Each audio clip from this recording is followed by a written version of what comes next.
Zainuddin Amali mundur dari Menpora. Sebenarnya berapa sih gaji Waketum PSSI? Sepak bola Indonesia akan terus tertinggal. VAR sulit diterapkan. Mampukah David da Silva jadi top scorer sepanjang masa Persib? Serta beberapa berita dari Liga 1 dan Timnas Indonesia. Semuanya akan kami rangkum di Rio Sport. Assalamualaikum warahmatullahi wabarakatuh. Hai Rio Sport lovers, inilah Rio Sport untuk edisi kali ini. Tapi seperti biasa, sebelum kita bedah semua videonya, saya tetap mohon dukungannya untuk channel ini agar terus berkembang dan bisa memberikan berita-berita informatif yang tentunya semoga saja bermanfaat untuk kita semua. Dengan cara klik subscribe, aktifkan juga notifikasi loncengnya, like, share, dan juga komen. Dan inilah Rio Sport selengkapnya.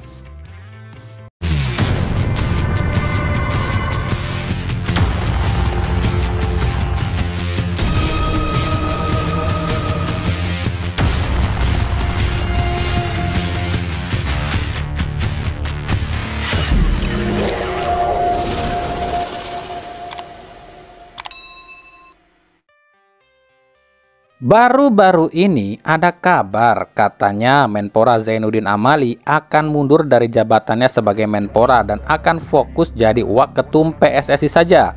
Meskipun pernyataan ini belum secara resmi diumumkan oleh Zainuddin Amali maupun Presiden Jokowi ya. Nah, timbul beberapa pertanyaan. Yang pertama, kenapa harus mundur dari Menpora? Yang kedua, emangnya nggak sayang sama gaji dan jabatan? Yang ketiga, emang berapa sih gaji Waketum PSSI? Kok rela korbanin jabatan sebagai Menpora dan jadi Waketum PSSI? Oke, kita bahas satu persatu ya.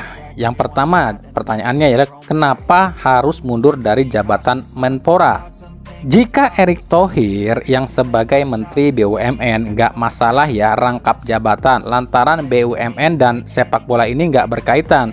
Tapi Menpora itu kan harus menaungi seluruh cabang olahraga. Jadi nggak etis kalau Menporanya cuma fokus di sepak bola. Gimana dengan cabur yang lain? Itulah alasannya kenapa Zainuddin Amali harus mundur dari Menpora. Yang kedua pertanyaannya adalah emangnya nggak sayang sama gaji dan jabatan sebagai menteri? Kalau bicara jabatan tentu sayanglah lepas jabatan sebagai menteri. Menteri gitu loh, siapa sih yang berani lawan menteri kecuali presiden?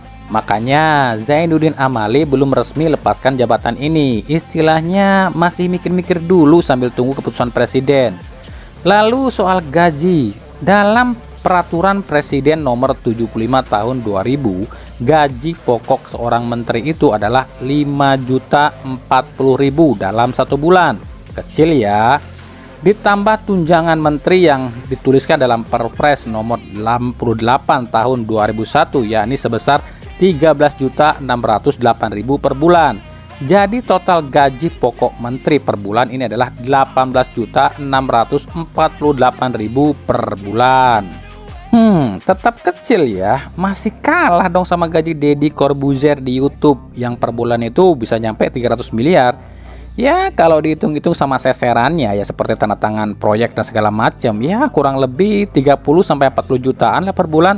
Tapi itu nggak pasti loh ya. Yang ketiga pertanyaannya adalah emang berapa sih gaji Waketum PSSI? Ada yang bilang kalau jadi pengurus PSSI itu nggak digaji. Ini bullshit ya alias bohong. BPK alias Badan Pemeriksa Keuangan memang nggak pernah nyebutin berapa gaji pengurus PSSI. Tapi menurut berbagai sumber seperti yang pernah diucapkan mantan ketum PSSI Lanyala Mataliti, saat itu saja gaji dia itu 50 juta sebulan.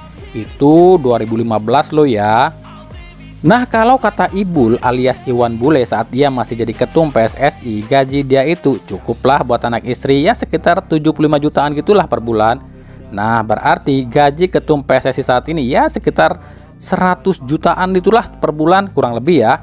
Kalau ketumnya aja gajinya per bulan 100 jutaan, berarti waketumnya ya separuhnya dong sekitar 50 jutaan sebulan. Jelas lebih gede dong dari gaji menteri. Nah, hal ini pun sempat dibahas oleh ICW alias Indonesia Corruption Watch. Nah, gaji 50 juta waketum PSSI itu baru gaji pokok loh ya. Belum lagi seserannya seperti bonus dari FIFA, bonus dari AFC, bonus dari AFF. Ya, gaji waketum PSSI paling enggak nih ya, kotornya ya, sampailah 100 juta sebulan. Ini pun belum pasti loh ya, bisa kurang, bisa lebih. Makanya kemarin di KLB itu banyak banget yang ngotot pengen jadi pengurus PSSI. Wong ada aliran duit yang sangat besar kok di PSSI. Nah, untuk Zainuddin Amali sendiri, kalau saja dia itu bukan Menpora, tentu nggak bakalan mundur dari jabatan sebagai menteri. Sayanglah, duit 17-20 juta sebulan, ya kan?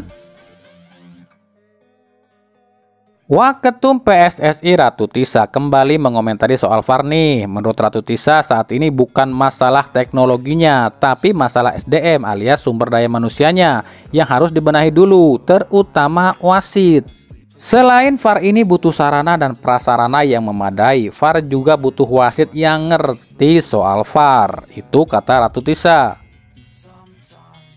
VAR di Indonesia bukan masalah alat, tapi masalah SDM. Ketika VAR ada, selain wasit di lapangan, kita mesti memiliki wasit yang bisa mengoperasikan VAR dengan kompetensi. Jadi challenge-nya bukan infrastruktur ya, tapi SDM, ujar Ratu Tisa. Jadi jelas ya, musim ini nggak akan ada VAR di Liga Wakanda. Tapi nggak tahu deh kalau musim depan ada apa nggak ya. Liga tetangga aja udah pada pakai VAR semua loh. Indonesia mah ketinggalan lagi. Dasar negara undur-undur. Ada aja alasannya ya. Udah kayak lagunya Exis. Mencari sebab serta mencari alasan. Mencari sebab serta mencari alasan. Kalau kami pribadi sih udah nebak ya hal ini. Ya, alasan lagi. Buat Mimin sih, saya lebih fokus sama Ratu Tisanya ya. Cakep sih. Masih jomblo loh. Sayang, Mimin mah nggak ada harapan buat dapetin dia. Intermezzo bentar nih ya. Nggak apa-apa kan intermezzo. BRI Liga 1 tinggal menyisakan 10 laga lagi. Dan untuk sementara striker Persib David Da Silva masih jadi top scorer sementara dengan torehan 18 golnya. Dengan sisa 10 laga, mampukah DDS pecahkan rekor pemain Persib dengan gol terbanyak dalam satu musim? Seperti kita tahu, sepanjang catatan sejarah baru ada 2 pemain yang mampu jadi pencetak gol terbanyak Persib, yakni dengan 21 gol dalam satu musim. Mereka adalah Sutiono Lamso di musim 1994 yang sekaligus jadi top scorer kala itu. Lalu ada Sergio Van Dijk di musim 2012 dengan 21 golnya. Ini artinya DDS cuma butuh 3 gol saja untuk menyamai 2 pemain legendaris Persib tersebut. Bahkan DDS berpeluang jadi satu-satunya pemain Persib yang mampu cetak lebih dari 21 gol dalam satu musim.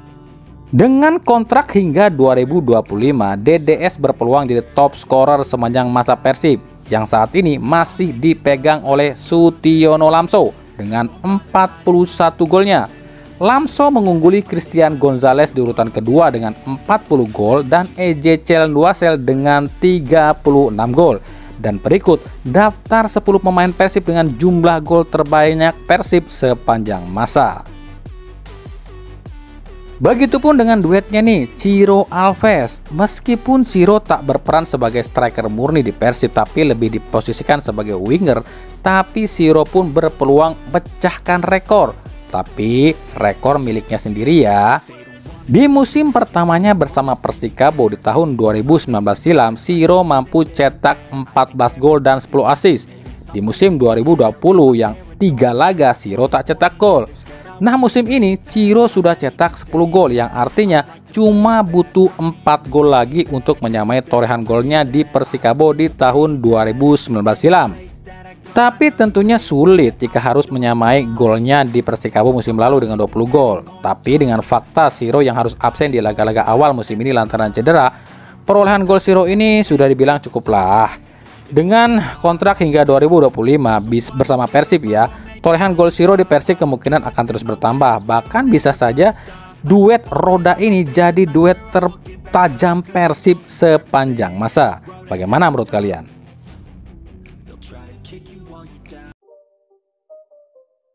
Indosiar nampaknya berhasil nih ngerayu PSSI dan PT LIB untuk tetap jadi official broadcast Liga 1. Bahkan kabarnya sampai musim 2024-2025 loh. Indosiar mengalahkan MNC Group, Netmedia, dan FIFA Group yang juga ngajuin jadi broadcast Liga 1. Belum diketahui berapa nominal kontrak Indosiar dengan PT LIB nih. Wah, banjir duit tuh PT LIB. Wajarlah kalau Indosiar menang. Wong direktur PT LIB, Ferry Faulus itu rumahnya tetanggaan sama Harsiwi Ahmad, direktur Indosiar. Jadi ya wajar aja lah. Jadi buat pecinta sepak bola khususnya Liga 1 ya nikmatin aja lah tayangan Liga 1 tetap di Indosiar sampai 3 tahun ke depan. Untuk Liga 2 dan Liga 3 kabarnya Indosiar pun nyawarin diri buat nyiarin nih, tapi masih ditolak oleh Erick Thohir. Jadi Liga 2 dan 3 belum tahu akan disiarin di mana ya.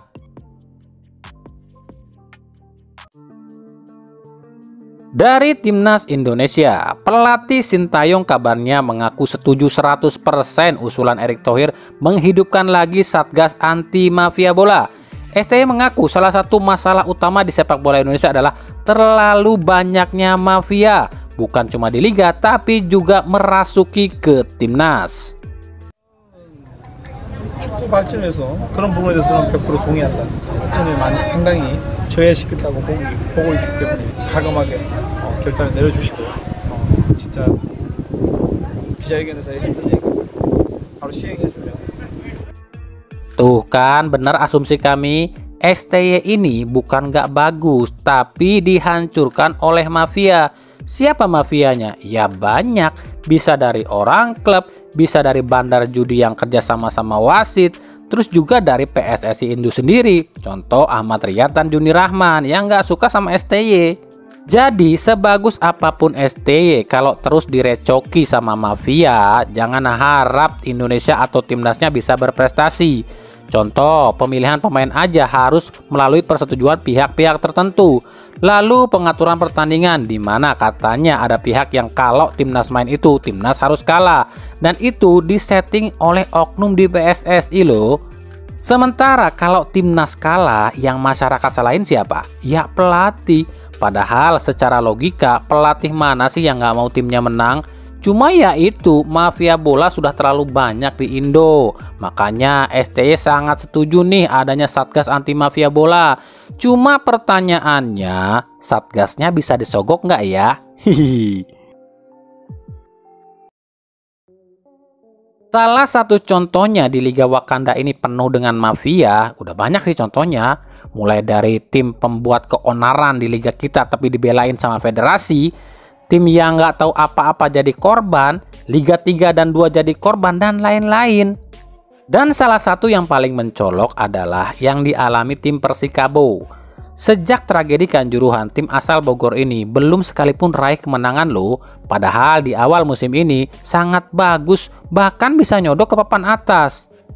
Manajemen Persikabo nyalain pelatih Yani Janur yang dipecat. Padahal jika menurut kami ada indikasi kecurangan loh ini. Jika kita lihat permainan Persikabo, sebenarnya tim ini enak loh dilihat. Mainnya fair play, nggak banyak drama, main cantik, serangan pun nggak kalah tajam. Tapi faktanya Persikabo salah satu tim yang paling sering dirugikan oleh keputusan-keputusan kontroversial. Tentunya selain Rans ya. Hal ini pun serupa yang diucapkan oleh caretaker PSS Semarang Muhammad Ridwan. Menurut Pak Haji, ada yang tak beres sama Persikabo. Bahkan terkesan Persikabo ini jadi tumbal kezoliman.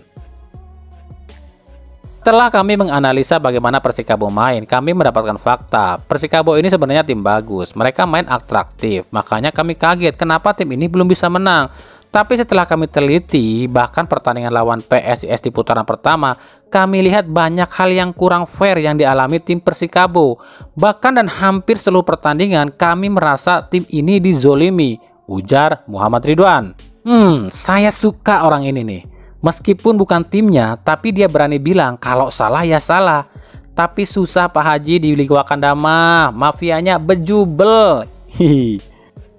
Oke, mungkin itu saja pembahasan kita di video kali ini. Ikuti terus berita seputar sepak bola khusus Liga Indonesia dan pernak-perniknya hanya di Rio Sport. Terima kasih yang telah menyaksikan video ini dan mengunjungi channel ini. Kritik dan saran selalu kami nantikan di kolom komentar atau di media-media sosial kami yang ada di bawah ini. Sampai jumpa di video-video kami selanjutnya dan salam Rio Sport. Wassalamualaikum warahmatullahi wabarakatuh.